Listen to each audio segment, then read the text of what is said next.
Phone حدید کا ہی تھا، رو رہا تھا۔ کہنے لگا روحا عارف بھائی کا ایکسیڈنٹ ہو گیا، وہ ہاسپٹل میں ہے، ان کی کنڈیشن ٹھیک نہیں ہے۔ یہ سن کے میری جان نکلی۔ میں نے کہا کون سے ہاسپٹل میں ہے؟ وہ کہنے لگا تم جلدی سے ہاسپٹل آ جاؤ، دانیہ بھابھی اور امی کی حالت بہت خراب ہے۔ میں فوراً سے اٹھ گئی، کمرے سے باہر آئی، اپنے والدین کو اٹھایا اور ہم ہاسپٹل پہنچ گئے۔ مگر جیسے ہی ہاسپٹل پہنچے، چیخنے چلانے کی آوازیں آ رہی تھیں۔ دانیہ رو رہی تھی، عارف مجھے چھوڑ کے نہیں جا سکتے، حدید کہو یہ جھوٹ ہے۔ وہ حدید کا گریبان پکڑے روتے چلاتے ہوئے کہہ رہی تھی۔ مجھے لگا میرے پیروں کے نیچے سے زمین کھسک گئی ہو۔ عارف بھائی کی والدہ، والد، حدید سب رو رہے تھے۔ میرے والد اور والدہ بھی آگے بڑھے، میں بھی دانیہ کے پاس آ گئی۔ دانیہ بے ہوش ہو چکی تھی۔ ہم پہ تو جیسے قیامت ٹوٹی۔ میری بہن کا ہنستا بستا گھر برباد ہو گیا۔ دانیہ کو غشی کے دورے پڑ رہے تھے۔ عمیر میرے پاس تھا۔ سب کو روتا دیکھ کے وہ گم سم تھا۔ اسے تو پتہ بھی نہیں تھا کہ وہ یتیم ہو چکا ہے۔ اس وقت ایک حدید تھا جس نے جبران انکل کو سنبھال رکھا تھا، اپنی والدہ کو بھی وہی تسلی دے رہا تھا۔ تدفین کے بعد میں دانیہ کے پاس ہی رک گئی۔ وہ روئے جا رہی تھی۔ بڑی مشکل سے زبردستی میں نے اسے چند گھونٹ دودھ کے پلائے تھے۔ کچھ نہیں کھا رہی تھی۔ عمیر کو بھی میں سلا چکی تھی۔ جو کچھ ہوا تھا ناقابل برداشت تھا۔ اگلی صبح تک دانیہ کافی سنبھل چکی تھی۔ وہ عدت میں تھی۔ میں چند روز کے لیے وہیں رک گئی۔ میرے اپنے والدین کی حالت کافی خراب تھی۔ رات کو مجھے کمرے میں گھٹن کا احساس ہونے لگا تھا، یا شاید مجھے اپنے کمرے کی عادت تھی۔ مجھے نیند نہیں آ رہی تھی۔ دانیہ کو میں نے نیند کی دوا دے کے سلا لیا تھا۔ میں کمرے سے باہر آ گئی، دیکھا تو سامنے لاؤنج میں حدید سر جھکائے بیٹھا تھا۔ میں اس کے پاس آ کے بیٹھ گئی، اپنے آنسو صاف کر رہا تھا۔ کہنے لگا یہ سب کیا ہو گیا روحا؟ عارف بھائی کیوں چلے گئے؟ میں نے کہا ہمارے اختیار میں کہاں ہے کسی کو روکنا۔ وہ کہنے لگا کاش انہیں کچھ نہ ہوتا، کاش اپنی زندگی دے کے کسی کو واپس لایا جا سکتا تو میں انہیں اپنی سانسیں دے کے لے آتا۔ پھر کہنے لگا سب کو تسلیاں دیتے دیتے، سمجھاتے سمجھاتے، حوصلہ دیتے دیتے میں تھک چکا ہوں۔ بابا امی سب کی حالت دیکھی ہے تم نے، اور عمیر یار کتنا چھوٹا سا ہے وہ۔ میری آنکھوں سے بھی آنسو بہنے لگے۔ بے ساختہ وہ میرے ساتھ لگ چکا تھا۔ میں اپنی جگہ ساکت ہوئی تھی۔ وہ پھوٹ پھوٹ کے رو رہا تھا۔ روحا اتنا بڑا امتحان ہم پہ کیوں آ گیا؟ میں کیسے عارف بھائی کے بغیر سب کو سنبھالوں گا؟ میرے ساتھ لگا وہ کسی چھوٹے بچے کی طرح بلک بلک کے رو رہا تھا۔ عارف بھائی کی باتیں کر رہا تھا، لیکن میرے ہاتھ ایک بار بھی اس کی کمر پہ نہیں جا سکے کہ اسے تسلی ہی دے دیتی۔ کہنے لگا سب کے سامنے رو نہیں پایا کہ اگر میں رونے لگ جاؤں گا تو باقیوں کے آنسو کون صاف کرے گا؟ لیکن تم میری ہو، میری اپنی، تمہارے سامنے خود کو روک نہیں سکتا۔ روحا اب ہمیں ہی سب کو سنبھالنا ہے۔ وہ مجھ سے پیچھے ہٹ کے کہنے لگا مجھے تمہاری اشد ضرورت ہے روحا، تمہارے ساتھ کی۔ اپنے آنسو صاف کر رہا تھا۔ ایک بار بھی میں نے اس کے چہرے سے آنسو صاف نہیں کیے تھے، حالانکہ میری آنکھوں میں آنے والے آنسو وہ صاف کر رہا تھا۔ پریشان مت ہو، ہم ہیں نا، ہم سب کا خیال رکھیں گے۔ میں کچھ کہہ ہی نہیں پائی۔ میں اٹھ کے دانیہ کے کمرے میں آ گئی، اس کے پاس آ کے لیٹ گئی۔ مگر اگلے ہی روز میں واپس اپنے گھر چلی گئی۔ اس کے بعد میں امی کے ساتھ ہی دانیہ سے ملنے گئی تھی۔ وہ کافی چپ چپ سی ہو گئی تھی، عارف بھائی کی ہی باتیں کرتی رہتی تھی۔ وقت گزرنے لگا۔ عدت ختم ہوتے ہی ہم دانیہ کو لینے چلے گئے۔ عمیر حدید کی گود میں تھا۔ میرے والد نے بات شروع کی کہ دانیہ کو آپ ہمارے ساتھ بھیج دیں۔ اس کی ساس کہنے لگیں کہ وہ کیوں؟ بیٹا تو اللہ کے پاس چلا گیا، بہو اور پوتے سے ہی یہ گھر گھر لگتا ہے۔ میرے والد کہنے لگے وہ آتی جاتی رہے گی، لیکن یہاں اس کا کوئی شرعی رشتہ نہیں ہے۔ ہمیں بھی عارف کے یوں اچانک جانے کا بہت دکھ ہے، لیکن کیا کریں، لوگوں کے منہ تو بند نہیں کروا سکتے۔ حدید کہنے لگا یہ گھر دانیہ بھابھی کا ہے اور وہ یہیں رہیں گی۔ کون کیا باتیں کرتا ہے، آپ کیوں کان دھر رہے ہیں؟ جب تک میں زندہ ہوں عمیر اور بھابھی کو کسی چیز کی کمی نہیں آنے دوں گا۔ دانیہ بھی اپنے کمرے سے باہر آ گئی۔ میں کہیں نہیں جاؤں گی، یہاں میرے عارف کی یادیں ہیں، میں یہیں رہوں گی، امی پلیز مجھے یہیں رہنے دیں۔ میرے والد اس وقت تو چپ رہے، مگر گھر آ کے کہنے لگے 2 سال کی شادی شدہ زندگی کے بعد کیا یہ لڑکی باقی کی زندگی بیوگی میں گزار دے گی؟ دماغ تو ٹھیک ہے اس کا۔ میری والدہ کہنے لگیں ابھی تازہ تازہ غم ہے، اس لیے اس طرح سے کہہ رہی ہے۔ مجھے رات کو حدید کی کال آئی، میں نے فون اٹھایا، کہنے لگا اچھا نہیں کیا انکل آنٹی نے، بھابھی کے زخم کو تازہ کر دیا۔ میں نے کہا کچھ غلط نہیں کیا، اور نہ غلط کہا ہے انہوں نے، میری بہن ساری زندگی عارف بھائی کے نام پہ تو نہیں بیٹھی رہ سکتی، یہ ظلم ہے۔ میری بات پہ وہ کہنے لگا میں جانتا ہوں، مگر یہ کوئی موقع تو نہیں تھا یہ سب کہنے کا۔ پھر کہنے لگا روحا میں چاہتا ہوں کہ بہت جلد سادگی سے رخصتی کر لوں، تم یہاں ہوگی تو بھابھی کا دل بھی بہل جائے گا۔ مجھ پہ پھر وہی کیفیت طاری ہونے لگی کہ میں کیوں کسی لے پالک کی بیوی بنوں۔ میں نے کہا نہیں ابھی نہیں، ابھی ایسی بات کرنا بھی مت، سب غم زدہ ہیں، پلیز سچویشن کو سمجھو۔ وہ میری ہر بات مان لیتا تھا، فوراً سے مان گیا۔ 1 مہینے بعد مجھے دانیہ کی کال آئی تو رو رہی تھی، کہنے لگی میں سوچ رہی ہوں واپس آ جاؤں، میری وجہ سے حدید بہت مشکل میں آ گیا ہے۔ میں نے کہا کیا ہوا ہے؟ وہ کہنے لگی میرے ساس اور سسر کا دماغ خراب ہو گیا ہے، حدید سے کہہ رہے ہیں کہ روحا کو طلاق دے کر دانیہ سے نکاح کر لو، اسے سہارے کی ضرورت ہے۔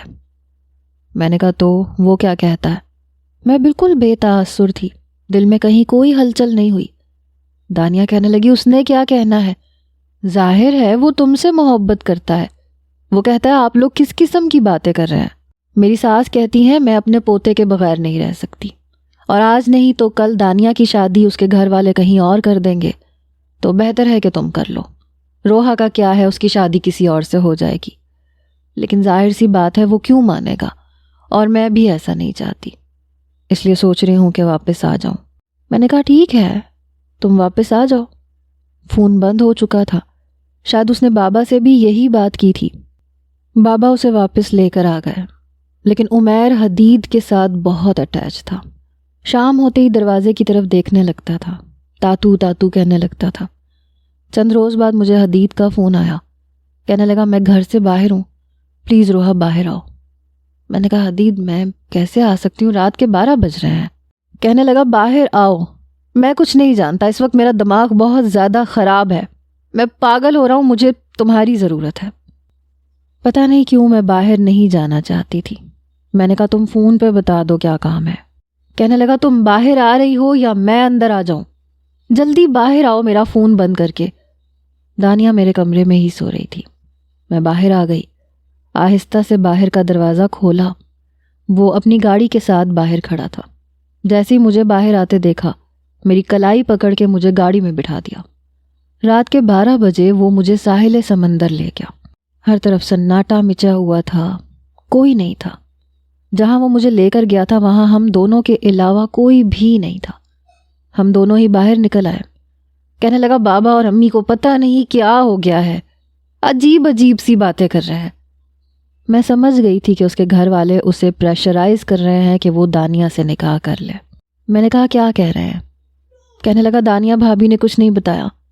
میں نے کہا نہیں اس نے کچھ نہیں بتایا، میں نے جھوٹ بول دیا۔ کہنے لگا وہ کہتے ہیں کہ میں دانیہ بھابھی سے نکاح کر لوں اور تمہیں چھوڑ دوں، کیونکہ وہ اپنے پوتے کو کسی اور کے گھر نہیں دیکھنا چاہتے۔ انہیں لگتا ہے کہ دانیہ بھابھی کا دوسرا شوہر عمیر کو وہ پیار نہیں دے سکتا جو میں دے سکتا ہوں۔ میں یہ نہیں کر سکتا۔ انہیں کیوں سمجھ میں نہیں آتی کہ میں محبت تم سے کرتا ہوں؟ انہیں اس بات کا بالکل احساس نہیں ہے۔ جانتی ہو آج انہوں نے مجھے کیا کہا؟ کہتے ہیں ہم نے تمہیں بیٹا سمجھ کے پالا، تمہیں آج اس قابل بنایا کہ تمہارا ایک مقام ہے، اور تمہیں ہمارے کیے ہوئے سارے احسان بھول گئے۔ یہ کہتے ہوئے اس کی آنکھوں سے آنسو بہہ رہے تھے۔ کہنے لگا میں سوچ بھی نہیں سکتا تھا کہ بابا مجھے 1 منٹ میں اجنبی کر دیں گے۔ انہیں میں اپنا بیٹا نہیں لگوں گا بلکہ لے پالک لگوں گا۔ اب انہیں احسانات کا بدلہ اس صورت میں چاہیے جو میں نہیں کر سکتا۔ میں نے کہا کیوں نہیں کر سکتے؟ اس میں کوئی حرج کی بات تو نہیں ہے۔ یہ سن کے اس نے مجھے حیرت سے دیکھا۔ کہنے لگا کیا مطلب ہے تمہارا؟ تم ہوش میں ہو؟ تمہیں پتا ہے تم کیا کہہ رہی ہو؟ میں نے کہا میں تم سے بالکل ٹھیک کہہ رہی ہوں حدید، میری بہن کو سہارے کی ضرورت ہے، ساری زندگی وہ یوں تو نہیں گزار سکتی۔ وہ کہنے لگا اس بات کا حل یہ نہیں ہے، میں نے ہمیشہ انہیں بڑی بہن سمجھا ہے اور سمجھتا ہوں، وہ مجھے بھائی سمجھتی ہیں۔ میں نے کہا سمجھنے سے کیا ہوتا ہے؟ سمجھنے سے نہ وہ تمہاری بہن بن جاتی ہے نہ تم اس کے بھائی بن سکتے ہو۔ وہ کہنے لگا مجھے یقین نہیں آ رہا تم مجھ سے یہ کہہ رہی ہو۔ میں نے کہا کیوں نہیں کہہ سکتی؟ میں نہیں کر سکتا، میں یہ سب کچھ نہیں کر سکتا۔ تم شاید اس وقت جذباتی ہو کے سوچ رہی ہو، میں تمہیں نہیں چھوڑ سکتا۔ میں نے کہا نہیں، تم خود غرض ہو کے سوچ رہے ہو، اصل میں تم عارف بھائی کے سگے بھائی نہیں ہو نا، اس لیے اگر ان کا خون ہوتا تو جوش مارتا، تب پھر تم یہ سب نہیں کہتے بلکہ اپنے بھائی کی بیوہ کو سہارا دیتے۔ اور جبران انکل نے ایسی بھی کوئی غلط بات نہیں کہی ہے، وہ ٹھیک کہتے ہیں، تم سچ میں ان کے بیٹے نہیں ہو۔ تمہیں یاد کرنا چاہیے کہ انہوں نے تم پہ کتنے احسان کیے ہیں، تمہیں اولاد کی طرح اہمیت دی ہے، ایسا تو کوئی بھی نہیں کرتا۔ یہ بات سن کے وہ میرے پاس آ گیا، میرے روبرو کھڑا ہو گیا، کہنے لگا تم روحا ہی ہو نا؟ ارے کیا تم میرے بغیر گزارا کر لو گی؟ میں نے کہا ہاں میں رہ لوں گی، میرا کیا ہے، مجھے ابھی بھی بہت اچھے رشتے مل جائیں گے، لیکن دانیہ کو ہر کوئی نہیں اپنائے گا۔ جبران انکل ٹھیک کہہ رہے ہیں، کوئی بھی تم جیسی محبت عمیر کو نہیں دے سکتا۔ وہ کہنے لگا نہیں میں یہ نہیں کر سکتا۔ ہاں ہم یہ کر سکتے ہیں کہ ہم عمیر کو پال لیں گے، دانیہ بھابھی کی شادی کر دیں گے۔ میں دانیہ بھابھی کے بارے میں ایسا سوچ بھی نہیں سکتا، سوچ کے ہی کچھ ہو رہا ہے، برا لگ رہا ہے۔ میں یہ نہیں کر سکتا، کم از کم انہیں بیوی ہرگز بھی نہیں بنا سکتا۔ روحا میں نے تمہیں دیوانگی کی حد تک چاہا ہے، میں یہ نہیں کر سکتا۔ خدا کے لیے بہن کی محبت میں اندھی مت ہو جاؤ، میرے بارے میں بھی سوچو، مجھے تمہاری ضرورت ہے۔ میں نے کہا بات وہیں آ جاتی ہے، میں دانیہ کے بارے میں اس لیے سوچ رہی ہوں کیونکہ وہ میری بہن ہے، میری رگوں میں بھی وہی خون دوڑ رہا ہے جو دانیہ کی رگوں میں دوڑ رہا ہے، ہم ایک ہی ماں باپ کی اولاد ہے اس لیے۔ لیکن تم قربانی نہیں دے سکتے۔ میں چاہتی تھی کہ وہ دانیہ سے نکاح کر لے، مجھے آزاد کر دے۔ کہنے لگا کتنی سطحی سوچ ہے تمہاری، میں نے کبھی عارف بھائی کو غیر نہیں سمجھا، نہ بابا کو غیر سمجھا ہے۔ آنسو بہاتا جا رہا تھا، بہت بے بسی سے بول رہا تھا۔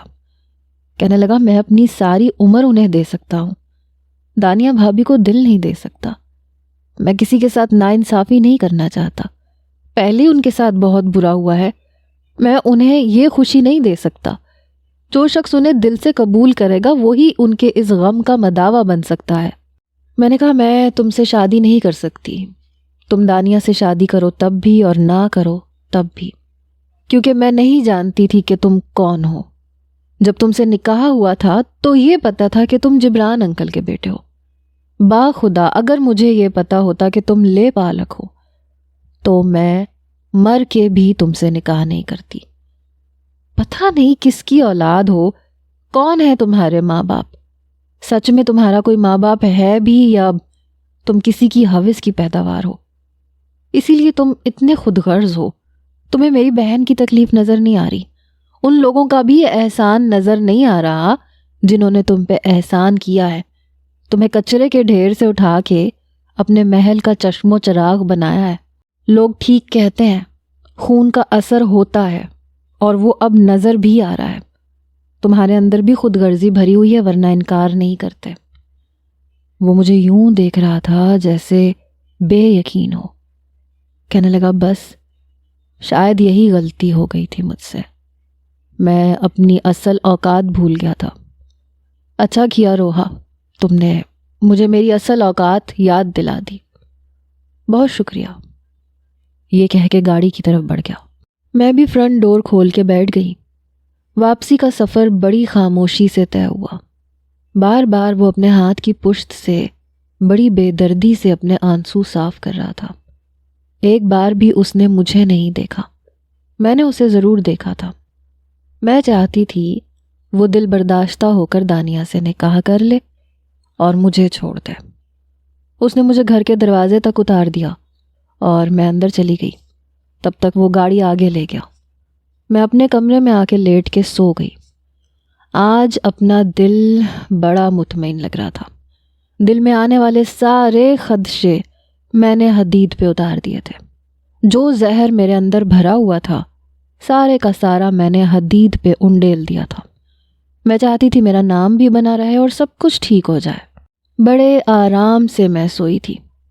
صبح میرے موبائل پر حدید کا میسج آیا، تجھے عشق ہو خدا کرے، کوئی تجھ کو اس سے جدا کرے، تیرے ہونٹ ہنسنا بھول جائیں، تیری آنکھ پرنم رہا کرے، تو اس کی باتیں کیا کرے، تو اس کی باتیں سنا کرے، اسے دیکھ کے تو رک پڑے، وہ نظر جھکا کے چلا کرے، تجھے ہجر کی ایسی جھڑی لگے، تو ملن کی ہر پل دعا کرے، تیرے خواب بکھریں ٹوٹ کر، تو کرچی کرچی چنا کرے، تو نگر نگر پھرا کرے، تو گلی گلی صدا کرے، تیرے سامنے تیرا گھر جلے، تیرا بس چلے نہ بجھا سکے، تیرے دل سے یہی دعا نکلے، نہ گھر کسی کا جلا کرے، تجھے عشق ہو پھر یقین ہو، اسے تسبیحوں پہ پڑا کرے، میں کہوں عشق ڈھونگ ہے، تو نہیں نہیں کہا کرے، تجھے عشق ہو خدا کرے۔ پھر آگے لکھا تھا گڈ بائے روحا۔ میں نے میسج بھی بے دلی سے پڑھا اور موبائل ایک طرف رکھ دیا۔ اس کے بعد میں اپنے کاموں میں مصروف ہو گئی۔ انتظار تھا کہ کب دانیہ کے سسرال سے فون آئے گا اور یہ کہا جائے گا کہ حدید اس سے نکاح کے لیے مان گیا ہے۔ لیکن چند روز کے بعد جبران انکل کا روتے ہوئے فون آیا۔ کہنے لگے حدید پتہ نہیں کہاں چلا گیا ہے، 4 دن سے گھر واپس نہیں آیا۔ یہ سن کے دانیہ بھی پریشان ہو گئی۔ فون اس نے بابا کے ہاتھ سے کھینچا تھا۔ کہنے لگی انکل آپ نے اسے کچھ کہا ہوگا، اسے مجبور کیا ہوگا، اپنے احسان جتائے ہوں گے۔ آپ کو کیوں سمجھ میں نہیں آتا؟ میں اسے اپنا چھوٹا بھائی سمجھتی تھی اور وہ مجھے اپنی بہن مانتا تھا۔ آپ نے ہم دونوں کو ایک مصیبت میں ڈال دیا، اسی لیے وہ چلا گیا ہوگا۔ آپ نے اچھا نہیں کیا۔ آپ کو صرف اپنا آپ نظر آ رہا تھا، آپ نے اس کے بارے میں نہیں سوچا۔ آپ جانتے تھے وہ روحا سے کتنی محبت کرتا ہے، کچھ بھی آپ کے سامنے سے چھپا ہوا تو نہیں تھا۔ صرف آپ کو اپنے پوتے کی محبت میں پتہ نہیں کس کس سے قربانیاں لینی تھی، چاہے وہ قربانی دینا چاہے یا نہ دینا چاہے۔ اور اب آپ رو رہے ہیں۔ ایک بیٹے کو قسمت نے آپ سے چھین لیا، دوسرے کو آپ نے خود اپنے آپ سے دور کر دیا۔ یہ کہہ کے اس نے فون بند کر دیا۔ پھر مجھے دیکھنے لگی، کہنے لگی حدید نے تم سے رابطہ کیا ہے کیا؟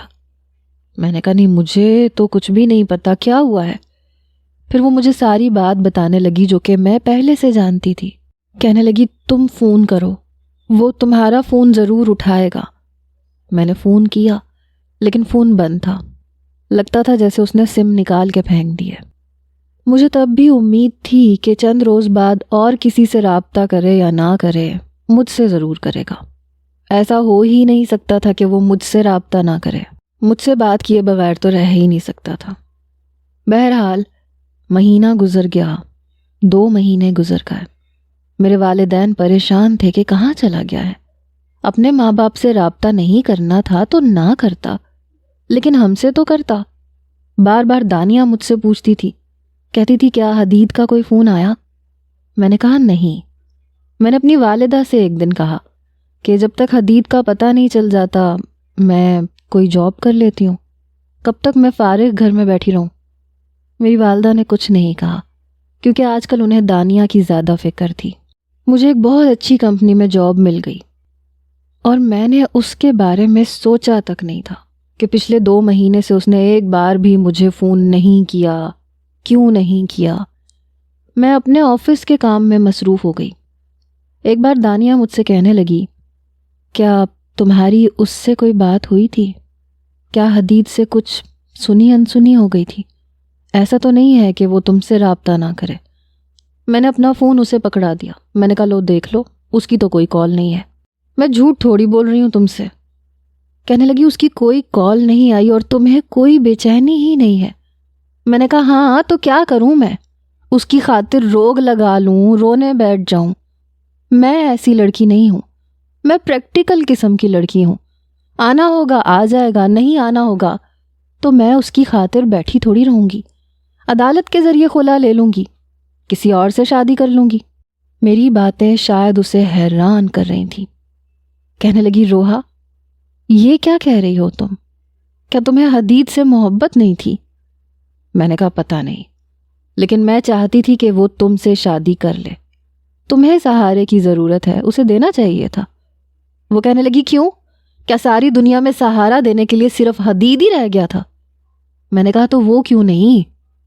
کہنے لگی اول تو میں ابھی تک عارف کے خیالات سے باہر نہیں آئی، اور بالفرض اگر مجھے دوسری شادی کرنی پڑ بھی جاتی تو میں کبھی حدید سے نہیں کرتی۔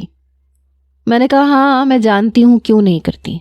کہنے لگی اس لیے کہ وہ تم سے محبت کرتا ہے۔ میں نے کہا نہیں، اس لیے کہ وہ لے پالک ہے، اس کی کوئی پہچان نہیں ہے، پتہ نہیں کس کی اولاد ہے۔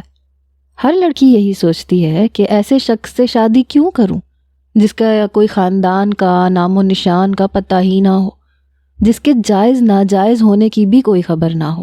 مجھے پتا تھا تم نہیں کرو گی، تو پھر میں کیسے کر لیتی؟ اس لیے میں نے اسے صاف انکار کر دیا تھا۔ اگر مجھے پہلے پتا ہوتا تو میں کبھی بھی اس سے نکاح نہ کرتی۔ ایک زوردار تھپڑ تھا جو دانیہ نے میرے منہ پہ مارا۔ کہنے لگی شٹ اپ، تمہارا دماغ تو خراب نہیں ہو گیا؟ تم نے یہ ساری باتیں حدید سے کہی تھی؟ روحا تم اس قسم کی سوچ رکھتی ہو؟ میں سوچ بھی نہیں سکتی تھی، ہم نے تو کبھی ایسا سوچا بھی نہیں ہے کہ وہ لے پالک ہے، نہ کبھی عارف نے مجھ سے ایسے کہا۔ ساس کے منہ سے سنا تھا، لیکن یہ باتیں ہمارے گھر میں بالکل غیر اہم تھیں۔ میں نے تو کبھی اسے عارف کا سوتیلا بھائی نہیں سمجھا۔ ہم دونوں کے درمیان دیور بھابھی سے زیادہ بہن بھائیوں کا رشتہ قائم ہو چکا تھا۔ کیونکہ ہمارا کوئی بھائی نہیں تھا تو میں نے ہمیشہ اسے چھوٹا بھائی سمجھا تھا، اور اس نے مجھے بڑی بہن۔ بہت عزت اور احترام کرتا تھا وہ میرا۔ میں جانتی تھی مجھ سے کبھی بھی نکاح نہیں کر سکتا، اور نہ میں کر سکتی ہوں۔ ہمارے لیے تو شاید مرنے کا مقام ہوتا۔ ہم ایک دوسرے کو نہیں اپنا سکتے تھے، کبھی بھی نہیں۔ اور تم نے یہ سوچ لیا، اور تم نے اسے ایسا کہہ بھی دیا۔ تمہیں پتہ ہے وہ تم سے کتنی محبت کرتا ہے۔ تم نے اچھا نہیں کیا، تم نے اپنے پیروں پہ خود کلہاڑی ماری ہے۔ میں نے کہا مجھے کوئی افسوس نہیں ہے، پتہ نہیں تمہیں کیوں اتنا غم کھائے جا رہا ہے۔ اس کے بعد دانیہ نے مجھ سے بات چیت بہت کم کر دی۔ پھر ایک بار اپنا موبائل دیکھ رہی تھی، میری والدہ سے کہنے لگی امی پتہ نہیں میرے اکاؤنٹ میں پیسے کس نے بھیجے ہیں، یہ سمجھ نہیں آ رہی، کوئی بھی نام بھی شو نہیں ہو رہا، اور اچھی خاصی رقم میرے اکاؤنٹ میں ہے، شاید کسی نے غلطی سے بھیج دی ہے۔ میری والدہ کہنے لگی چلو غلطی سے بھیجی ہے تو خود ہی نکلوا بھی لے گا، اور اگر نہیں نکلواتا تو تم سمجھو کہ اللہ کی طرف سے تمہاری کوئی مدد ہو گئی۔ تم تو جانتی ہو تمہارے بابا بھی اب بیمار رہنے لگے ہیں، ان کی اتنی بساط بھی نہیں ہے، کچھ پیسے اکاؤنٹ میں ہے، پتہ نہیں یہ حدید کب آئے گا، کب میں روحا کو رخصت کروں گی، پتہ نہیں کہاں چلا گیا ہے۔ میں نے کہا امی آپ کو اس کا انتظار کرنے کی ضرورت نہیں ہے، نہیں آئے گا تو میں خلا لے لوں گی، اس کی خاطر بیٹھی تھوڑی رہوں گی۔ لیکن اس وقت میرا سارا فوکس جاب پہ تھا۔ گھر آ کر میں عمیر کے ساتھ وقت گزارنے لگتی تھی۔ اکثر وہ دانیہ کے موبائل پہ حدید کی تصویریں دیکھ کے چوم رہا ہوتا تھا، اب تو چاچو چاچو کہنے لگا تھا۔ لیکن حیران کن بات اس وقت ہوئی جب اگلے مہینے بھی اتنی ہی رقم دانیہ کے اکاؤنٹ میں آ گئی۔ اب سبھی سوچ میں پڑ گئے۔ وہ کہنے لگی کہ ایسا غلطی سے تو نہیں ہو سکتا کہ مہینے کی 10 تاریخ کو کوئی میرے اکاؤنٹ میں غلطی سے پیسے ڈال دے۔ اس نے جب اپنی ساس کو فون کیا تو ایسا ان کے ساتھ بھی ہو رہا تھا، ان کے اکاؤنٹ میں بھی چپ چاپ پیسے آ جاتے تھے۔ اس کا مطلب کہ یہ حدید تھا جو سامنے بھی نہیں آتا تھا، لیکن ان کی سب ضروریات کو پوری کرنے کے لیے انہیں ایک معقول رقم بھیج رہا تھا۔ دانیہ بار بار مجھ سے پوچھتی تھی کیا حدید کا کوئی فون آیا تمہیں؟ میں نے کہا نہیں آیا، اور اب آئے گا بھی نہیں۔ پتہ نہیں وہ کیوں پریشان ہو رہی تھی۔ ایک بار اس کا ایک رشتہ آیا جسے نہ تو عمیر کو رکھنے پہ اعتراض تھا اور نہ ہی اس کی کوئی زیادہ ڈیمانڈز تھی۔ کہتا تھا سادگی سے نکاح کرنا چاہتا ہے. وہ بھی شادی شدہ تھا، لیکن جیسے ہی بچہ پیدا ہوا تو بیوی اور بچہ دونوں ہی مر گئے. دانیہ پہلے تو بہت روئی، لیکن پھر انکار بھی نہیں کیا. لیکن مجھے عمیر کی عادت سی ہو گئی تھی، اس لیے میں اسے بہت پیار کر رہی تھی. نکاح ہوتے ہی اسے دبئی چلے جانا تھا. پھر پتہ نہیں وہ سال بعد آتی، 2 سال بعد آتی. بہرحال جلدی نہیں آ سکتی تھی. اس شخص نے جہیز کے نام پہ بھی کچھ نہیں لیا تھا، بس نکاح پڑھوایا اور دانیہ کو اپنے ساتھ لے گیا. چند روز کے بعد دانیہ کی کال آئی. کہنے لگی میں اپنے رب کا جتنا شکر ادا کروں اتنا کم ہے. سرفراز میرا بہت خیال رکھتا ہے، اور تمہیں پتہ ہے عمیر سے بھی بہت محبت کرتا ہے. انہی دنوں جس کمپنی میں میں کام کر رہی تھی وہاں کے باس بیمار رہنے لگے. اب ان کا بیٹا آنے لگا تھا. کافی اچھی پرسنالٹی کا مالک تھا، یہی کوئی 32-33 سال کا ہوگا. چند مہینے ہی گزرے تھے جب اس نے مجھے اپنے کمرے میں بلایا. کہنے لگا مس روحا آپ کا کام بہت اچھا ہے، میں آپ کے کام سے بہت خوش ہوں. ابھی تک آپ نے مجھے کسی بھی شکایت کا موقع نہیں دیا. میں نے کہا بہت شکریہ سر. پھر مجھ سے کہنے لگا مجھے میٹنگ پہ جانا ہے، میں چاہتا ہوں آپ میرے ساتھ جائیں. میں خوش ہو گئی. میں ان کے ساتھ میٹنگ پہ گئی. میٹنگ بھی کافی اچھی ہوئی. اس انسان کو کام کرنا آتا تھا. جب کلائنٹ چلے گئے تو کہنے لگا کافی پی لیں. میں نے کہا کیوں نہیں سر، کافی پی لیتے ہیں. اس نے کافی منگوا لی. کہنے لگا میں اپنے والد کی کمپنی پہ ڈپینڈنٹ نہیں ہوں، میری اپنی ایک الگ کمپنی ہے الگ نام سے. اس بات نے مجھے حیران کیا تھا. کہنے لگا میں وہ بھی چلا رہا ہوں. یہ تو ڈیڈ بیمار ہو گئے تو مجھے یہاں بھی آنا پڑا، لیکن میں نے دیکھا ہے کہ آپ اپنا کام کافی محنت سے کرتی ہیں، اس لیے میں یہ سوچ رہا ہوں کہ آپ کو کمپنی کا زیادہ کام دے دوں، کیونکہ آپ میں آگے بڑھنے کی صلاحیت ہے اور میں 2 ذمہ داریاں اکیلا نہیں سنبھال سکتا. مجھے آپ جیسی پارٹنر کی ضرورت ہے. میرے لیے تو یہ بہت بڑی کامیابی تھی. کہنے لگا پیسے آپ خود ڈیسائیڈ کر لیں آپ کتنے لینا چاہتی ہیں، لیکن ساری مینجمنٹ آپ کو سنبھالنی پڑے گی. میری خوشی کی کوئی انتہا نہیں تھی. میرا خواب پورا ہو رہا تھا. میں یہی چاہتی تھی کہ میں اپنے بل بوتے پہ کچھ کروں، اور حماد میرے جیسی سوچ رکھتا تھا. اس لیے بہت جلد میری نظر میں اس کا مقام بڑھنے لگا. میں نے اس کے والد کی کمپنی میں جی جان لگا دی، بہت محنت کرنے لگی. 6 مہینے کے اندر ہی اس کمپنی کی ساخت میں نے واپس وہیں لا کے کھڑی کر دی جہاں اس کے والد نے جما کے رکھی تھی. لیکن ان کے بیمار ہونے کی وجہ سے گراف کافی گر چکا تھا. حماد کہنے لگا یار کیا چیز ہو تم، میں سوچ بھی نہیں سکتا تھا کہ اتنے کم عرصے میں تم اتنی بڑی اچیومنٹ حاصل کر لو گی.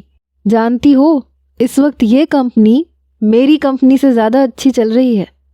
اس نے مجھے بونس کے طور پہ 10 لاکھ دیا. اس وقت میں کامیابی اور پیسے کے نشے میں چور ہونے لگی. اب اکثر میری حماد سے ملاقات ہوتی تھی، لیکن آفس میں نہیں، ریسٹورنٹ میں. پتہ ہی نہیں چلا کب بزنس کو ڈسکس کرتے کرتے ہم ایک دوسرے کو ڈسکس کرنے لگے. اسے میں بہت اچھی لگتی تھی. وہ کہتا تھا تم جیسی لائف پارٹنر ہو تو میں فائنینشلی طور پہ کبھی بھی گر نہیں سکتا. پتہ نہیں کیوں مجھے وہ اچھا لگنے لگا. وہ بڑے آرام سے کہہ دیتا تھا کہ مجھے تم اچھی لگتی ہو، لیکن میں نہیں کہہ پاتی تھی. ایک بار میں اپنے کام میں مصروف تھی جب وہ میرے آفس کے کمرے میں آ گیا. دروازہ بند کر کے لاک کر دیا. میں حیران ہوئی تھی کیونکہ آج تک کبھی اس نے ایسا نہیں کیا تھا. پھر میرے پاس آیا. میں نے کہا آپ کو کوئی کام تھا؟ کہنے لگا کیوں، بنا کام کے نہیں آ سکتا تمہارے پاس. پھر کہنے لگا کیا کر رہی ہو؟ میں اس وقت لیپ ٹاپ پہ مصروف تھی اور کیمروں سے یہ بھی دیکھ رہی تھی کہ ورکرز اپنا کام ٹھیک سے کر رہے ہیں یا نہیں. وہ میرے لیپ ٹاپ پہ جھک گیا، میرے ساتھ ہی اتنا قریب ہو گیا کہ اس کی سانسیں میرے چہرے کو چھو رہی تھیں. میں کچھ پیچھے ہٹی، پھر میری طرف دیکھنے لگا. کہنے لگا اس سے ہٹ کے بھی انسان کو کچھ کر لینا چاہیے. بے تکلف سا انسان تھا. کئی بار ہوٹل میں چائے پیتے ہوئے یا کھانا کھاتے ہوئے میرا ہاتھ پکڑ لیتا تھا اور میں چھڑوا نہیں پاتی تھی، کوشش بھی نہیں کرتی تھی. کہنے لگا میں تمہارے بارے میں کافی سنجیدگی سے سوچنے لگا ہوں. تب مجھے احساس ہوا کہ حدید کی وجہ سے میں ایک مصیبت میں پھنس گئی ہوں. کاش جاتے جاتے اتنی لمبی غزل لکھنے کے بجائے طلاق کے 3 جملے لکھ دیتا تو میری جان خلاصی ہو جاتی. میری چپ پہ وہ کہنے لگا کچھ بولو گی نہیں؟ میں نے کہا میں کسی کے نکاح میں ہوں. کہنے لگا کیا مطلب؟ میں نے کہا میرا نکاح ہوا تھا اور میرا شوہر پتہ نہیں کہاں چلا گیا، لیکن ابھی تک میں اسی بندھن میں ہوں. وہ کہنے لگا ارے چھوڑو اس بات کو، یہ بتاؤ میرے بارے میں کتنی سنجیدہ ہو؟ میں نے کہا آپ مجھے اچھے لگتے ہیں لیکن. وہ کہنے لگا پھر لیکن ویکن کچھ نہیں، چلو باہر چلتے ہیں. میرا لیپ ٹاپ اس نے آف کر دیا، میرا ہاتھ پکڑ کے مجھے اپنے ساتھ لے گیا. ریسٹورنٹ میں کھانا کھلایا، پھر ایک شاپنگ مال میں لے گیا. مجھے گولڈ کی ایک بریسلٹ لے کے دی. میں انکار کرتی رہی لیکن اس نے اپنے ہاتھ سے پہنا دی. آج کا دن میرے لیے بہت حسین دنوں میں سے ایک تھا. بڑی خوشی سے میں گھر واپس آئی تھی. ایک بے چینی سی بھی لگی ہوئی تھی. لگ رہا تھا کہ میں ٹھیک نہیں کر رہی، لیکن اس بے چینی کو میں کبھی سمجھ نہیں پائی. شاید یہ تھا کہ کاش مجھے حدید طلاق دے کے جاتا اور اب مجھے طلاق چاہیے تھی. میں حماد کی محبت میں آگے بڑھنے لگی تھی. اب تو وہ بڑی بے تکلفی دکھا جاتا تھا اور میں گھبرا جاتی تھی، حالانکہ وہ جانتا تھا کہ میں ابھی بھی حدید کے نکاح میں ہوں. 1 سال گزر گیا تھا. اب تو میرے والد بھی کہنے لگے تھے کہ میں کسی وکیل سے بات کرتا ہوں، پتہ نہیں یہ لڑکا کہاں چلا گیا ہے. میں نے پتہ کیا تھا حدید کا باپ اور اس کی ماں سعودیہ جا چکے ہیں اپنی بیٹی کے پاس. ان کا گھر، ان کی کمپنی، سب کچھ بند ہو چکا ہے. یہ لوگ خود تو چلے گئے لیکن میری بیٹی کو پتہ نہیں کس مصیبت میں پھنسا گئے. اب میں چاہتی تھی کہ میں حماد سے شادی کر لوں، میری خلا بھی ہو جائے. ایک بار ہم ریسٹورنٹ میں بیٹھے تھے، باتیں کر رہے تھے. حماد نے میرا ہاتھ پکڑ رکھا تھا. جب وہاں پر ایک خاتون داخل ہوئی اور حماد کا ہاتھ میرے ہاتھ میں دیکھ کر میرا ہاتھ بری طرح سے جھٹک دیا. حماد اسے دیکھ کے بری طرح سے گھبرا گیا. کہنے لگی تو یہ رنگ رلیاں منانے آتے ہو تم کام کے بہانے کر کے، اور بیوی کے لیے تمہارے پاس وقت نہیں ہے. یہ سن کے میرے ہوش اڑے تھے. پھر مجھ سے کہنے لگی شرم نہیں آتی تمہیں غیر مردوں کے ہاتھوں میں ہاتھ دیتے ہوئے؟ جانے تم لوگوں کے ماں باپ نے تمہیں اتنی کھلی چھوٹ کیوں دے رکھی ہوتی ہے. پھر حماد کا ہاتھ پکڑ کر اسے اپنے ساتھ لے گئی. وہ کہتا رہ گیا کہ یہ کیا بدتمیزی ہے. تو کیا وہ شادی شدہ تھا؟ شادی شدہ تھا تو پھر میرے ساتھ یہ سب کیوں کر رہا تھا؟ میں نے آفس جانا بھی چھوڑ دیا. حماد کی کئی کالیں آئیں. کہنے لگا میری بیوی مجھے پسند نہیں ہے، زبردستی گھر والوں نے شادی کروا دی تھی. میں تمہارے بغیر نہیں رہ سکتا، پلیز روحا، ہم بہت اچھی زندگی گزاریں گے. میں نے کہا جی نہیں، یہ میری غلطی تھی کہ میں آپ کی باتوں میں آ گئی. وہ کہنے لگا ٹھیک ہے، جو فائلز ہیں ان پہ تم سائن کر دو تاکہ یہ کاروباری سلسلہ تو ختم ہو. کچھ فائلز ایسی تھیں واقعی جن پہ میرے سائنس کی ضرورت تھی. میں نے کہا میں کل آفس آ جاؤں گی. وہ کہنے لگا نہیں، میں ابھی اس وقت ہوٹل کے کمرے میں ہوں، کلائنٹ سے میٹنگ چل رہی ہے. تم آؤ، فائل سائن کر کے پھر چلی جانا. میں یہ کانٹریکٹ ان کے حوالے کرنا چاہتا ہوں. میں اس کے بتائے ہوئے ہوٹل میں چلی گئی، مگر کمرے میں جاتے ہی میرے ہوش اڑ کے رہ گئے. کمرے میں کوئی نہیں تھا. اس نے میرے سامنے شراب پی. میں نے کہا یہ کیا کر رہے ہیں آپ؟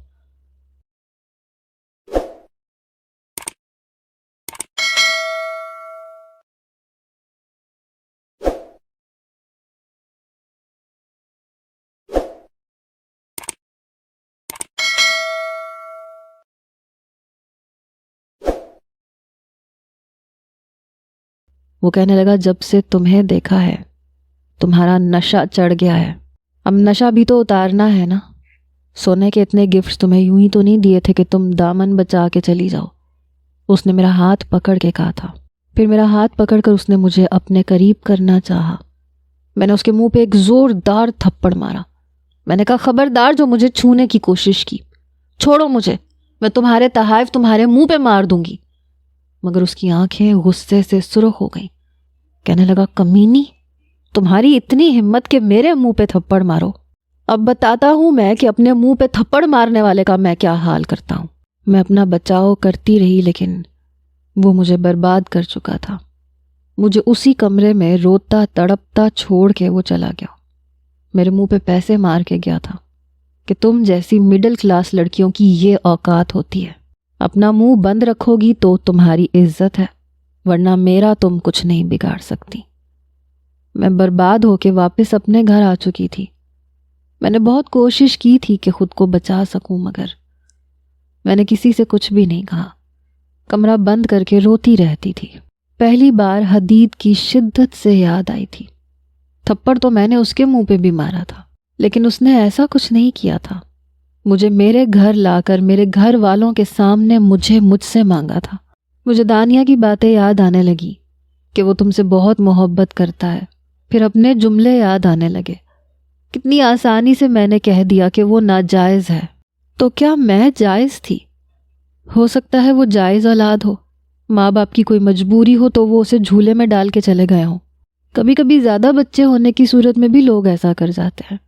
اور اگر آج میری کوئی اولاد پیدا ہو جائے تو وہ بھی… میں پھوٹ پھوٹ کے رونے لگی۔ جب 1 مہینہ گزرا تو میری جان پہ بنی ہوئی تھی، رو رو کے اپنے رب کے حضور دعائیں کر رہی تھی کہ میرے اس عیب پہ پردہ ڈال دے۔ میرا قصور نہیں تھا، لیکن مجھے اس کے ساتھ ہوٹل کے کمرے میں نہیں جانا چاہیے تھا۔ میں کیوں گئی تھی یہ میرا قصور تھا، لیکن شکر ہے کہ میرے رب نے میری دعا سن لی۔ میرا یہ گناہ سب کی نظروں میں پوشیدہ تھا۔ میرے والد نے کہا کہ میں نے وکیل سے بات کر لی ہے، قانون میں اس چیز کی اجازت ہے کہ اگر شوہر رابطہ نہیں رکھتا تو عورت خلا لے سکتی ہے۔ میں نے کہا مجھے خلا نہیں چاہیے، لیکن ان دنوں میں بہت زیادہ ڈسٹرب ہو کے رہ گئی تھی۔ مجھے احساس ہونے لگا تھا کہ میں نے کیا کیا ہے۔ شاید مجھے حدید کی بد دعا لگ گئی تھی۔ میں نے اسے بہت باتیں سنائی تھی اور آج میں خود اسی اذیت سے گزر رہی تھی۔ بار بار اپنے فون سے حدید کا نمبر ملاتی تھی کہ شاید کبھی اس کا فون آن ہو جائے اور میں اس سے معافی مانگ لوں۔ پتہ نہیں کیوں لیکن اب وہ میرے حواسوں پہ سوار ہو چکا تھا۔ اس کی باتیں یاد آتی تھیں، اس کی وارفتگی یاد آتی تھی، میری خاطر جو کچھ اس نے کیا تھا وہ سب یاد آتا تھا۔ اب احساس ہوتا تھا کہ ہر مرد حدید جیسا نہیں ہوتا، ہر مرد بار بار سوری نہیں کہتا، اور نہ ہی ہر مرد تھپڑ کھا کر عزت دیتا ہے، نکاح کرتا ہے۔ جائے نماز پہ بیٹھ کے میں بہت روتی تھی، اپنے رب کے حضور دعائیں کرتی تھی۔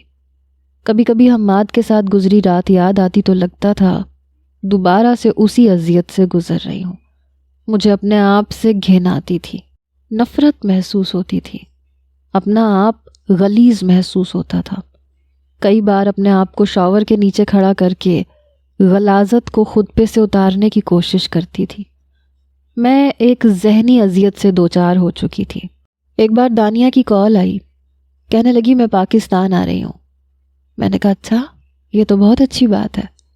کہنے لگی ہاں، دوسری بار امید سے ہوئی ہوں نا، تو اس لیے فراز کہہ رہا ہے کہ 1-2 مہینے اپنے گھر پہ رہ لو، تمہاری والدہ تمہاری بہن تمہارا اچھے سے خیال رکھیں گی۔ چند ہی دنوں میں وہ آ گئی، مجھے دیکھ کے کہنے لگی تمہیں کیا ہوا ہے؟ تمہاری رنگت اتنی پیلی کیوں پڑ گئی ہے؟ اپنا خیال نہیں رکھتی؟ آنکھوں کے گرد کتنے ہلکے پڑ چکے ہیں، پہلے جیسی بات ہی نہیں رہی۔ میں نے عمیر کو گود میں پکڑ رکھا تھا، اسی سے پیار کر رہی تھی۔ میں نے کہا نہیں، میں ایسی ہی ہوں، بالکل ٹھیک ہوں میں۔ وہ کافی دیر مجھے غور سے دیکھتی رہی۔ روز سرفراز بھائی کا فون آتا، وہ باتیں کرتی رہتی، وہ بار بار کہتے تھے اپنا خیال رکھنا، اور کہتی تھی آپ کیوں اتنے وہمی ہیں، میں بالکل ٹھیک ہوں۔ پھر فون بند کر کے مجھ سے کہنے لگی اصل میں پہلے بیوی کھوئی ہے نا، اس لیے بہت ڈرتا ہے یہ۔ ایک بار میں عمیر کے ساتھ باتیں کر رہی تھی، کہنے لگا چاچو کے ساتھ آئس کریم کھانے جاتا ہوں۔ یہ سن کے مجھے دھچکا لگا۔ میں نے کہا تمہارے چاچو تم سے ملتے ہیں؟ کہنے لگا ہاں ملتے ہیں۔ اب تو سمجھدار ہو گیا تھا، اتنی بڑی بات جھوٹ تو نہیں کہہ سکتا تھا۔ میں نے کہا کیا وہ تمہارے گھر آتے ہیں؟ کہنے لگا ہاں، ان کی بابا کے ساتھ دوستی ہے، آتے ہیں، مما سے بھی بات کرتے ہیں۔ میں حیران تھی کہ مجھے دانیہ نے یہ نہیں بتایا تھا کہ اس کا رابطہ حدید سے ہو چکا ہے۔ کہاں تھا وہ؟ بہرحال عصر کی اذان ہو چکی تھی۔ میں نے وضو کیا، نماز پڑھی، دعا کے لیے ہاتھ اٹھائے تو رونے لگی۔ میں اس دوراہے پہ تھی کہ نہ اس شخص کو مانگ سکتی تھی، نہ یہ کہہ سکتی تھی کہ وہ مجھے چھوڑ دے۔ مجھے پتہ چل چکا تھا کہ اسے کیا تکلیف دی تھی میں نے، کیونکہ آج میں اسی تکلیف سے گزر رہی تھی۔ یہ بھی احساس ہو چکا تھا کہ اس سے محبت کرتی ہوں، کیونکہ اکثر بے دہانی میں اسے دعاؤں میں مانگتی تھی۔ غائب دماغی میں زبان پہ اس کا نام ہوتا تھا۔ جب ہوش آتا تھا تو خود پہ حیرت ہوتی تھی اور پھر رونے لگ جاتی تھی۔ ابھی بھی رو رہی تھی جب دانیہ میرے پاس آئی۔ کہنے لگی کیا ہوا ہے تمہیں؟ میں نے کہا نہیں، کچھ بھی نہیں۔ میں نے کہا ایک بات پوچھوں، سچ بتاؤ گی؟ کہنے لگی ہاں پوچھو نا۔ میں نے کہا حدید کا تم سے رابطہ ہے؟ وہ ایک دم چپ سی ہو گئی، پھر بات بدلنے لگی۔ کہنے لگی آج کا کھانا میں بنا لیتی ہوں، ویسے بھی بور ہو گئی ہوں یہاں بیٹھ کے۔ میں نے اس کا ہاتھ پکڑ لیا۔ میں نے کہا مجھے بتاؤ، کیا وہ رابطے میں ہے تم سے؟ بات کرتا ہے نا؟ دیکھو دانیہ جھوٹ مت بولنا۔ کہنے لگی ہاں کرتا ہے، اور یہ رشتہ بھی اسی نے کروایا تھا۔ مجھے بس پہلی بار اس نے کال کی کہ آپ کے لیے ایک رشتہ آئے گا اور پلیز بھابھی انکار مت کیجیے گا، میرا بہت اچھا دوست ہے، وہ آپ کا بہت خیال رکھے گا۔ میری اس سے ساری بات ہو چکی ہے۔ میں نے اس کے کہنے پہ ہی سرفراز سے شادی کی تھی۔ وہ دبئی میں ہوتا ہے، اور تمہیں پتہ ہے میرے اکاؤنٹ میں پیسے بھیجنے والا بھی وہی تھا۔ اور میرے ساس سسر سعودیہ میں نہیں ہیں، بلکہ وہ دبئی میں حدید کے پاس ہے۔ اس نے مجھے قسم دی تھی کہ میں تمہیں کچھ مت بتاؤں۔ مجھے نہیں پتا تھا کہ تم نے اس کے ساتھ اس قسم کی باتیں کی ہیں۔ بہت رویا تھا جب اس نے مجھے یہ بتایا کہ تم اس کے بارے میں کیا سوچتی ہو۔ مجھے بھی تم پہ بہت غصہ آیا تھا، لیکن بے فکر رہو، چھوڑ دے گا وہ تمہیں، نہیں رکھے گا اپنے پاس۔ یہی چاہتی تھی نا تم کہ وہ چھوڑ دے تمہیں۔ پتہ نہیں کیوں پہلی بار دل نے انکار کیا تھا کہ میں ایسا نہیں چاہتی، لیکن اب میں اس کے قابل نہیں تھی۔ میں نے کہا اس کی زندگی میں کوئی ہے؟ کہنے لگی تمہیں اس سے مطلب؟ ہاں تمہیں چھوڑ دے گا تو تم کسی خاندانی شخص سے شادی کر لینا۔ پتہ نہیں کیوں میں اپنے آنسو روک ہی نہیں پا رہی تھی، روئے جا رہی تھی۔ یہ خاندانی شخص ہی تو تھا جس نے مجھے برباد کیا تھا۔ میں پھوٹ پھوٹ کے رونے لگی۔ وہ کہنے لگی روحا کیا ہوا ہے؟ میں نے کہا کچھ نہیں ہوا، اس سے کہو کہ مجھے چھوڑ دے۔ یہ کہہ کے میں اٹھ کے اپنے کمرے میں چلی گئی۔ اگلے ہفتے وہ واپس آ چکا تھا۔ مجھ سے دانیہ نے کہا کہ وہ ڈرائنگ روم میں ہے، وہ صرف ایک دن کے لیے آیا ہے، تمہیں آزاد کرنا چاہتا ہے۔ میں ویسے ہی پتھر کی طرح بیٹھی رہی۔ دانیہ کہنے لگی جاؤ، تمہارے لیے آزادی کا پروانہ لے کے آیا ہے، تم پتھر بنی بیٹھی ہو، تمہیں تو خوش ہونا چاہیے۔ لیکن میں جا ہی نہیں پائی۔ میں نے کہا اسے کہہ دو پیپر پہ سائن کر کے دیتے۔ کہنے لگی نہیں، وہ کہتا ہے بہت حوصلہ آ گیا ہے مجھ میں لفظی طلاق دوں گا۔ اب یہاں کیوں بیٹھی ہو، جاؤ، یا میں اسے یہاں بھیج دوں؟ میں نے کوئی جواب نہیں دیا۔ کہنے لگی میں اسے یہاں بھیج دیتی ہوں۔ یہ کہہ کے وہ کمرے سے چلی گئی۔ میں نے اپنی نظریں جھکا لی تھی، میں اسے دیکھنا نہیں چاہتی تھی۔ دیکھ لیتی تو شاید طلاق لینا اور بھی زیادہ مشکل ہو جاتا۔ میرے کمرے میں دستک دے کر وہ اندر آیا، لیکن میں نے نظریں نہیں اٹھائیں، اپنا چہرہ جھکائے رکھا۔ کچھ دیر اس کی نظروں کی تپش اپنے چہرے پہ محسوس ہوتی رہی۔ اپنے گرتے آنسوؤں کو میں اپنے ہاتھ کی پشت سے صاف کر رہی تھی جب پیپر اس نے میرے سامنے پھینکے، پھر پین پھینکا۔ کہنے لگا سائن کر دو، بہت معذرت خواہ ہوں تمہیں 1.5 سال کا انتظار کروایا۔ میرا شمار شاید ان لڑکیوں میں ہوتا تھا ٹھوکر کھا کر جنہیں عقل آتی ہے۔ میں شاید واقعی بے وقوف تھی، اگر ذرا بھی عقل ہوتی تو اپنا اچھا برا ضرور جان سکتی۔ میں نے پین پکڑ لیا، وہ وہی کھڑا تھا۔ میں نے پیپر پکڑ لیا، میرا ہاتھ بری طرح سے کانپ رہا تھا۔ سائڈ ٹیبل پہ میں نے پیپر رکھے، ابھی تک میں نے اسے دیکھا نہیں تھا اور میں دیکھنا چاہتی بھی نہیں تھی۔ تبھی وہ میرے برابر میں آ کے بیٹھ گیا۔ میری جان نکلی تھی۔ کہنے لگا کیا بات ہے، رو کیوں رہی ہو؟ میں نے کہا نہیں، میں تو نہیں رو رہی۔ اپنے ہاتھ کی پشت سے میں نے اپنے آنسوؤں کو صاف کیا تھا۔ بہت چاہ رہی تھی کہ یہ آنسو نہ نکلیں، اور میرے اختیار میں نہیں تھا۔ کہنے لگا پہلے سے کافی خوبصورت ہو گئی ہو، رنگ بھی پہلے سے بہت زیادہ کھل گیا ہے، اور آنکھیں دیکھو کتنی حسین ہو گئی ہیں۔ او ہاں، میں جو یہاں نہیں تھا، تم میرے پیچھے بہت خوش رہی ہوگی، اس لیے رنگ روپ تو نکھرنا ہی تھا۔ خیر مجھے کیا، چلو سائن کرو۔ پر میرے ہاتھ سے سائن نہیں ہو رہا تھا، ہاتھ برے طریقے سے کپ کپا رہا تھا، آنسو بتدریج بہے جا رہے تھے۔ کہنے لگا روحا سائن کرو، اس بار میری طرف سے کوئی زور زبردستی نہیں ہے۔ نکاح تو شاید تم نے مجبوری میں کیا تھا، کیونکہ میں نے تمہارے سامنے کوئی آپشن چھوڑا ہی نہیں تھا، لیکن اب ایسا نہیں ہے، اب تم اپنے فیصلے میں بالکل آزاد ہو۔ ہزار کوشش کے باوجود میرا ہاتھ میرا ساتھ نہیں دے رہا تھا، بہت کوشش کر رہی تھی کہ اپنا نام لکھ دوں۔ 10 منٹ گزر چکے تھے۔ میں نے کہا تم مجھے لفظی طور پہ طلاق دینا چاہتے تھے تو تم دے دو۔ میں نے پیپر اور پین وہیں پہ رکھ دیا۔ کہنے لگا چلو ٹھیک ہے، یہ کر دیتا ہوں، ادھر میری طرف دیکھو۔ لیکن میں نے نفی میں سر ہلانا شروع کر دیا۔ میں نے کہا نہیں، مجھے نہیں دیکھنا، بس تم کہہ دو میں سن رہی ہوں۔ کہنے لگا نہیں، ادھر دیکھو، میری طرف دیکھو، آنکھیں ملا کے بات کرو۔ میں نے کہا میں تم سے نظریں ملانے کے قابل نہیں ہوں۔ میں نے اپنے ہاتھ جوڑ دیے۔ میں نے کہا حدید مجھے معاف کر دو، میں نے تمہارا بہت دل دکھایا، تمہیں بہت رلایا، تمہیں پتہ نہیں کیا کیا کہا جو مجھے نہیں کہنا چاہیے تھا، پلیز مجھے معاف کر دو۔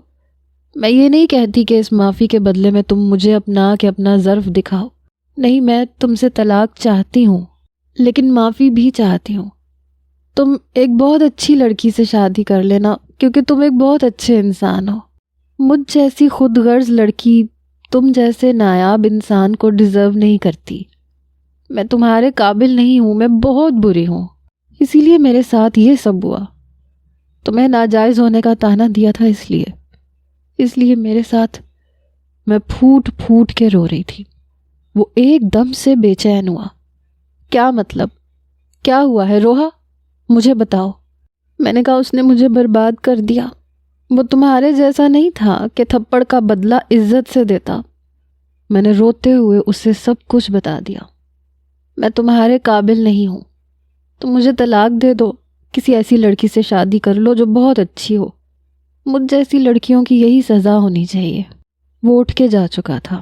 میں نہیں جانتی کہ مجھے اسے سچ بتانا چاہیے تھا یا نہیں، لیکن میرے دل پہ بہت بھاری بوجھ تھا۔ دانیہ میرے پاس آ گئی، کہنے لگی مجھے پتا تھا تم بھی اس سے محبت کرتی ہو، تبھی تو طلاق نامے پہ سائن نہیں کر سکی۔ بہت تڑپایا ہے تم نے میرے بھائی کو، اب رخصتی کی تیاری کرو۔ میں نے دانیہ کو حیرت سے دیکھا تھا۔ کہنے لگی چلو آؤ تمہیں تیار کروں، حدید کہہ رہا ہے وہ اور انتظار نہیں کرے گا، کہہ رہا ہے روحا کو اچھا سا تیار کر دیں، آج ہی اسے رخصت کروا کے لے کے جاؤں گا۔ یہ سن کر میں حیران ہوئی تھی۔